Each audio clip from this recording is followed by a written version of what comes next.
Hello everybody, Mikey there, Panzernator here with Stellaris, part of the Super Campaign. One of the best songs in the game playing right now. And I looked up, apparently other people who use this mod also have problems with the sector map mode not working, but that is alright, we'll figure it out. Scurrying through the sands of Landine 3A, a particular set of life forms exhibit many traits believed to be beneficial to the evolution of a greater mental faculties, eventually sapience. While the species development appears to have plateaued some millennia ago, we might be able to provide a technological impetus for evolution. Something to keep in mind for the future. Yes, uplift. Uplift could happen. So, you want Federation, Sonic Pursuit, and you're just still happy, but even though we haven't done anything you want us to do, yeah. Anyhow. So, construction complete. Alright, now can you do anything here? Okay, well then just build mining stations for now. You are trying to excavate the giant gas structure, and this is a bad idea. But, okay, so we're about half their fleet power, but we're built to counteract them. What happens here? Let's slow down. Normal speed. Can we turn the tide? Or should we retreat?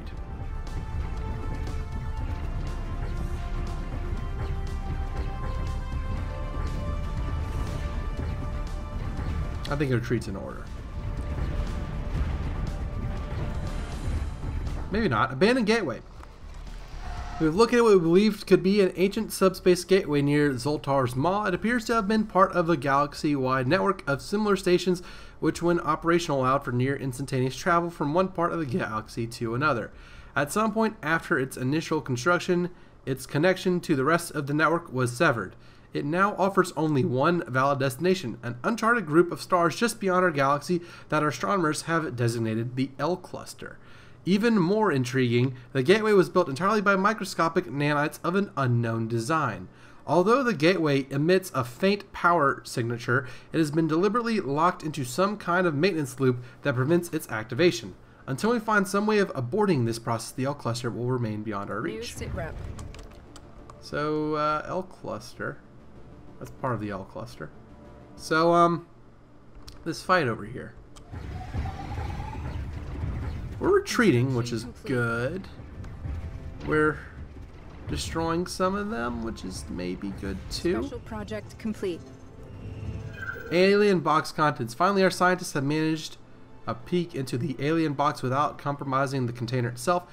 By utilizing an advanced type of sonar, they have been able to identify its contents. Contents are puzzling, at least unexpected. Box holds 3 small vials, each filled with an unknown liquid. The box is safe to open, but will require further research to understand it.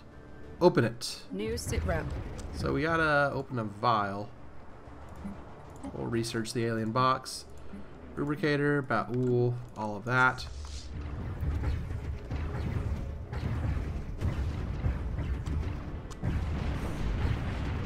So it seems that everyone is System reconnaissance escaping. completed. Interior imaging of Agnintar 8A suggests massive underground caverns await below the plant surface. May be worth investigation.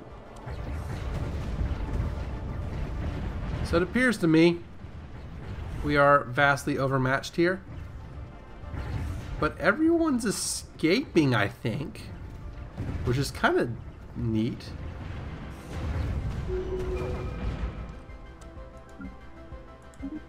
JK, some of them died. Okay, we'll have to wait on the mining drones for a while. Space battle debris. Well, we're not touching you anytime soon. We are without a navy for a while. System reconnaissance completed. Oh, we discovered dark matter. That's cool. And there's an L gate here. Interesting. Anomaly found. Unusual readings suggest there may be more to this desolate world than meets the eye. Yeah, you want to talk about a generic? You want to talk about a generic description? That's it. Okay. You want to go there. You come down here, though, because this is more important. Move here. We need to extract these sites, and we want to get that Baul bonus, Recon pass completed. the growth, as soon as possible. Now that it's not me and we're trying to expand, I don't care who sees her. I really don't. It's not important to me at all. I mean, it is kind of important. So there we go. Primordial soup, nestled in sheltered pockets across Landine to surface, is a rich sludge of simple organic compounds that our researchers believe could be a hotbed for abiogenesis, the spontaneous formation of organic life from lifeless matter. Landine 2 has an unusually thick atmosphere for a barren world, which could make it hospitable for simple life forms. Although this presents a unique opportunity to study what could be the early stages of the origin of life, it would be best to set our expectations low, as it may still be millions of years before life evolved naturally on Landine 2, if at all. Yep. Don't get your hopes up, kid. Alright, so can you, once you're done with that, build that. Construction complete. The material composition of this asteroid differs significantly from its neighbors. It likely has a different origin than the other bodies of the asteroid belt and should be investigated more closely. The debris field, which CK2-EU4-Vicky2-HoI4-Stellaris is part of, rolls and swirls under the influence of unknown forces. Research. All of it. So, there we go. Oh yeah, we fulfilled our mandate. We've re-elected our current ruler. Good. Stability. I don't have to hire new scientists. So, that's great. That's just fantastic. Okay. You hurry up and get over here. Kleptomaniac rats. How's this planet coming along? Well, we have mining crap. And all of that. Found. That's good. Although it's difficult to accept, all indications point toward the being a piece of fossilized feces from some kind of massive life form. Almost a billion years old, much fossils and original organic composition has been replaced by mineral deposits. Scientists are baffled as to what kind of creature could have produced something like this. Remarkable. Yeah, that's fun. Briefly detected some unusual energy readings emanating from this moon.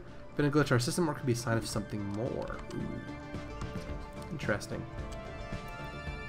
Very interesting. Alright, so this is a good candidate to build a matter decompressor. Only 3 energy research. That's worth, like, just spewing infinite minerals. Or what seems like infinite minerals. So I'll hurry up and get over here. Dimensional Pocket. Panzer Nation never made it all the way to CK2-EU4-Vicky2-HoI4-Stellaris to study the anomaly surrounding it. The ship, along with science officer Superior Castranius and crew, blinked out of existence as if it was navigating the debris field, and then reappeared minutes later. Superior Castranius reports that they found themselves briefly in some extra-dimensional space. External viewports revealed that they were surrounded by countless ships of alien design, suspended in a seemingly endless void. Before the crew could get their bearings, the vision abruptly faded and they found themselves back in regular space. However, roughly half of the crew are missing. Science officer Superior Castranius speculates they may have been selectively trapped by some unknowable mechanism in that strange space. Great. Fantastic. We need to reinforce our fleet. We need to take out these mining drones. And, dimensional drift. The missing members of the Poseidon's crew, thought to be lost in the dimensional rift, have reappeared, held us from aboard an unknown vessel, not entirely dissimilar to our own science ship, idling close to where the Panzer Nation originally experienced the dimensional disturbance. They claim to remember nothing of their time outside our dimension, aside from a vague awareness of having been away for some time. They wish for nothing but to return to service under Science Officer Superior Castranius and intend to surrender their ship to human authorities. Kind of science ship. Very well. Other science ship. Oh, great. We got the Exile. Let's get the Exile. What could possibly go wrong? Oh boy. We're gonna get in trouble. Bunker bot. We have traced the unusual electromagnetic radiation emanating from the Y-6A to a secret subterranean bunker hiding a mega computer the size of a battleship. We don't know what battleships are yet. Our researchers suspect that it may have been there for several thousand years, hard at work solving a single very complex problem, the nature of which still eludes us. When the crew attempted to interact with the computer, they discovered that the facility, which had appeared both abandoned and unguarded, was in fact operated by security AI, the highest purpose of which seems to be frying its visitors alive. As the crew defeated the AI, it broadcasted a message to an unknown recipient. Scrap it for parts, boost our own research, let it continue its mysterious calculations. Let's do that. So there we go. That's good. I like leaving the bunker bot to continue its calculation. Seems like a good idea. Perhaps. So, recon pass completed. Have a bunch of reconnaissance going on over here. Ooh. Run interstellar assembly. Form outfit a dozen different types of life support systems. Ooh, who the hell are you? Lambda aliens. Oh, these are pirates. Let's investigate the Lambda aliens. And a size 13 Savannah world. Not great, not terrible. Not great. Anomaly found. Atmospheric patterns of Wymos 2 are highly atypical for a gas giant of modest size. Okay, so you should build mining stations and research stations and mining stations and research stations and mining stations and research stations. And you should come excavate the site that is the silenced. Because finding the Baul would be great. Living metal lakes. Investigations of the cavern below the surface of Engintanar 8A reveal them to be filled with silvery liquid metal that flows from cavern to cavern in gleaming rivers, pooling into underground lakes. More surprising still is the discovery that this metal substance shares many key properties with organic life forms, including responding to environmental stimulus and exhibiting self-sustaining processes. It remains to be seen whether this exceptional metal should be classified truly alive, but it may have several practical applications for engineering technology. Got us some living metal, kids. Good stuff. Reinforce the fleet, because we don't want to die as soon as we find someone. System reconnaissance completed. So that's good. So yeah, you go do your thing. Does this like end all over here? Like once, like is this the, could we possibly still have choke points? Deceptive giant. What we had assumed was an anomaly of normally small gas giant, in fact, is not. Beneath a deceptive cover of thick dust swirling in the upper atmosphere lies a regular planet, a barren planet, but a planet nonetheless. Proven quite embarrassing to the astronomical community on Terra. Remarkable. Some of the things they say are just like, oh, great. Okay. So what we need a better power source. Oh, but we're cracking open the alien box. That's right. Better tracking. Reactor booster. Oh, this is a marauder empire. Abaddons. Yep, this is the Marauder Empire. Great. Just what we needed. We'll do that one. Construction complete. Well, this is certainly interesting.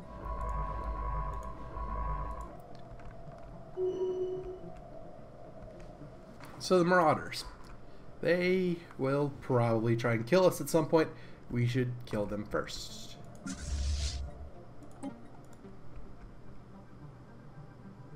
Alright. How's everybody doing here? We're all good. Got some miners.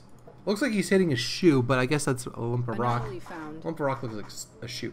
Optical sensors isolate a cluster of shapes on the barren surface of Oblamon 1 that could be buildings. Very cool. Very interesting. Someone honking the horn outside my apartment. Construction complete. How dare you? It's very rude. 823. So what, he leveled up so we get better fire rate? Is that what's going on here? Special project I complete. guess so. We made first contact with the Loxungrak-Va Corsairs, a nomadic civilization. They occupy a number of large space stations in and around the Abaddon's domain system,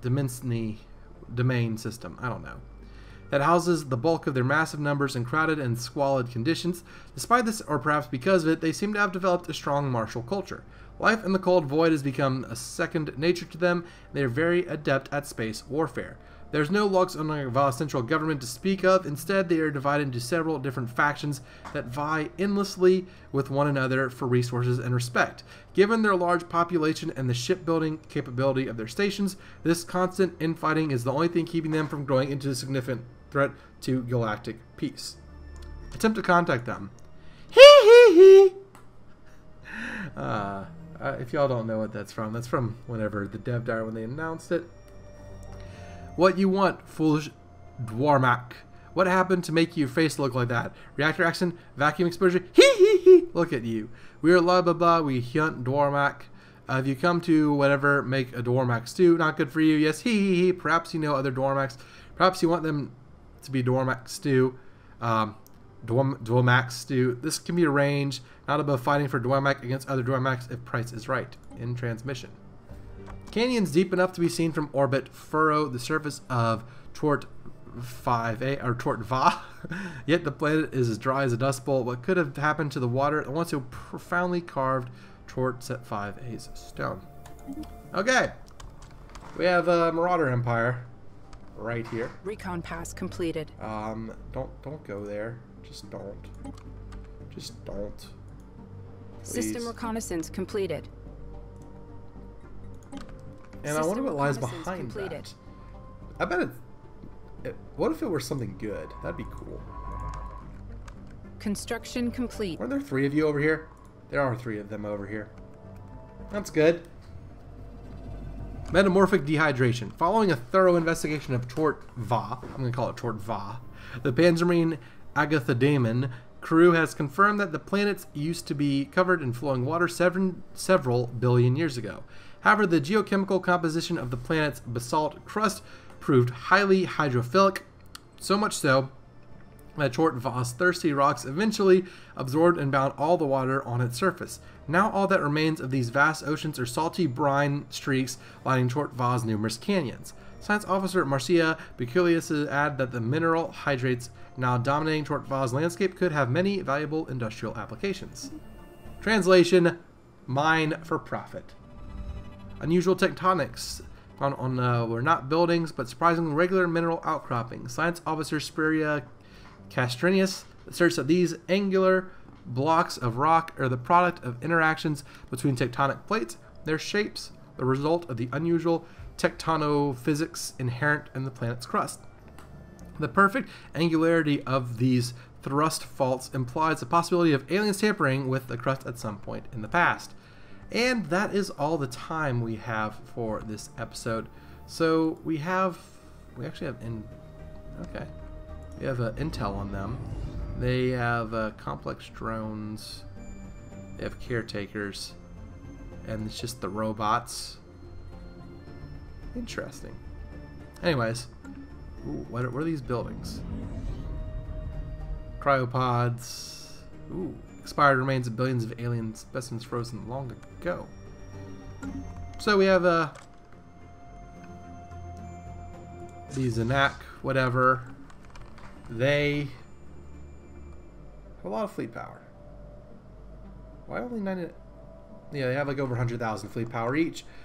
These guys, 10,000 each. They have a lot of fleet power too. We will avoid them both. Anyways. Hope you all enjoyed this episode. If you did, be sure to leave a like, consider subscribing to the channel, hit that notification bell, and join us on the Discord server. Link for that down below.